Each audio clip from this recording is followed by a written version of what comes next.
Hey guys, welcome back to Alex's Reef. Today we have an order with reefcleaners.org, and this is the second time I've placed an order to them. So let's check it out and see if everything arrived alive this time. Alright guys, so let's go ahead and get into the unboxing here.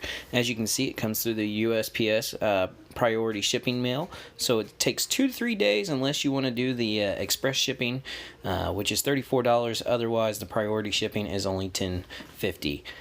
So as you can see, I sped it up a little bit here. Just standard paper packing, wrapped inside the paper packing. He did send a hot pack. He did check ahead of time to see the weather, which is very nice for him to do it. And as you can tell, everything ships in double or triple bags sometimes, depending on the product. It all comes in one big white bag like that, and then each one is in their individual bags. Hey guys, so jumping on in here as we start to take things out of the bag, what you can see here is I did order one more Florida snail, and there he is just chilling out on that little wet cloth there to keep him moist with a little bit of water. Moving into the next thing, I kind of ran into a problem because I had opened the side of the bag.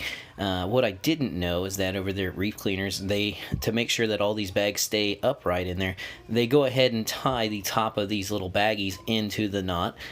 So I had to sit there and undo the knot as well. So I went ahead and sped up the time here of me fighting this knot. It took me quite a bit because the knot was pretty well done, especially for it just being a plastic bag. But the other baggies being inside of it there kind of makes that knot a little bit thicker, so no worries about that ever coming out for you guys. So guys, as we go ahead and get this bag open and start pulling out the rest of the items here, pulled out on the side here, I did order a couple more Narcissus snails. That way they can help clean up the extra debris. I do like to feed pretty heavy, so having them clean up like the leftover brine shrimp or myson shrimp, or even some of the meaty pellets like my Hikari S-type, that helps quite a bit.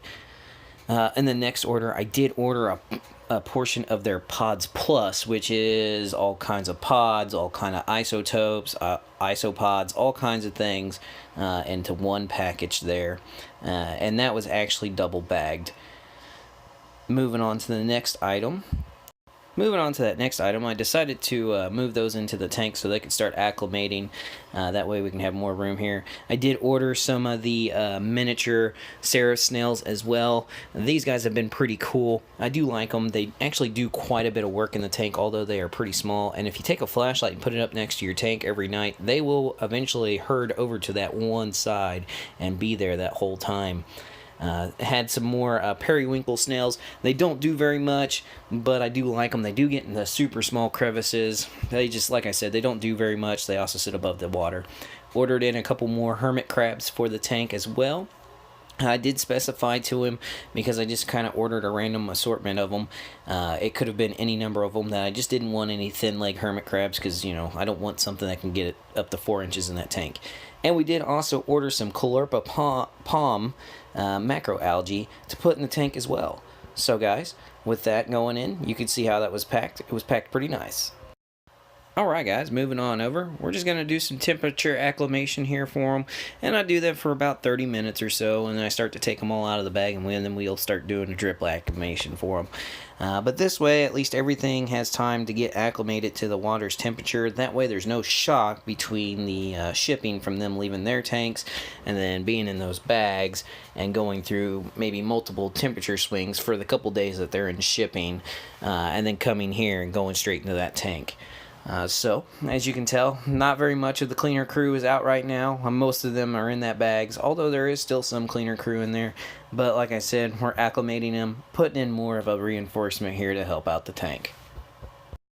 So guys, if anybody's ever put in an order from reefcleaners.org, comment down below, let me know if you have. Let's hear about your experiences.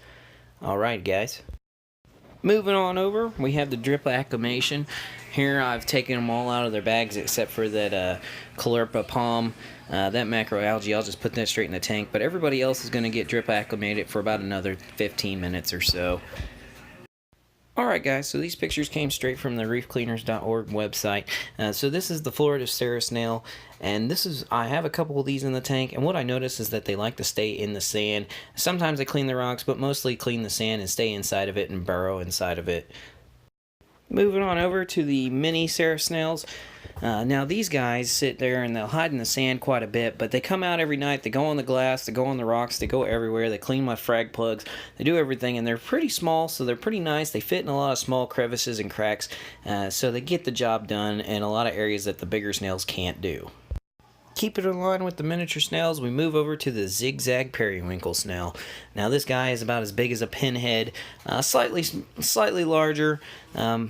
Definitely a small snail, hides above the water line, so that's the only downside to them. But when they do go down and they do clean, they definitely can go into areas that no other snail can. They are so tiny. Everybody plays a huge role. Although these guys' role is not huge, they will not have a huge impact. Alright guys, so moving over to another snail. I have ordered some Nerite snails from them before. Now, reefcleaners.org does carry two different types of Nerite snails, two different species. So when you order them, you never know which ones you're going to get. One of them looks like the ones that you can see above here in the picture. It's pretty nice.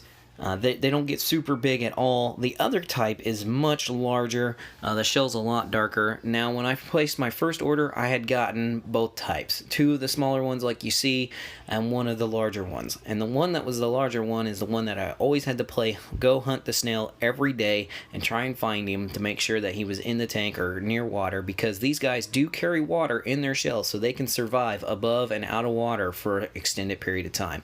Unfortunately, that big guy did disappear one day, and I have found him, of course, the week later, and he was dead. But other than that, these guys are awesome. They do a great job of mowing down algae. Definitely recommend them to have them in the tank, as long as you don't mind finding them for a couple days. So guys, moving over, we have the Neurasis verbix snail. Now, this verbix snail is the smaller of the two Neurasis types. So you will get ones they're fairly small, and they work pretty nice. They can go in all types of crevices in your rocks to get all the junk that you feed, anything like that. And they always come out whenever you feed, which is very nice. And that's one thing that I do like about them. So having several of these in the tank, especially if you're a heavy feeder, is a must-have, and I recommend it. They won't bother anybody else. They won't go hunt down any other snails. They only want meaty stuff, but they will not eat algae. So if you're wanting a snail that eats algae, this is not the snail for you. But if you're a heavy feeder, this is the snail you need to have. Now then, moving over to the macroalgae, I did order some Caulerpa palm, or palm caulerpa. It's the only macroalgae in the Caulerpa family that I know of that's able to actually be sold out in California, because it is not as invasive as like grape caulerpa or some of the other caulerpa ferns and things like that. So this macroalgae isn't as fast growing as others. What it does though is it grows along a runner in the sand, and then it sprouts these palms that look like palm trees, giving it its name, the Caulerpa palm. Great for either refugiums or your display tank, being a nice display piece for your macroalgae in a display tank.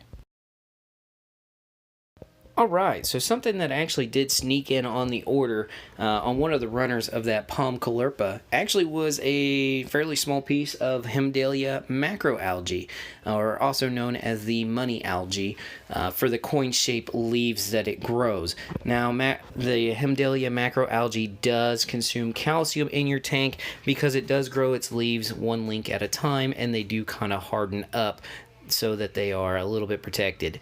Most of the time it's an algae that can be used as displays and isn't consumed by your snails or your cleanup crew.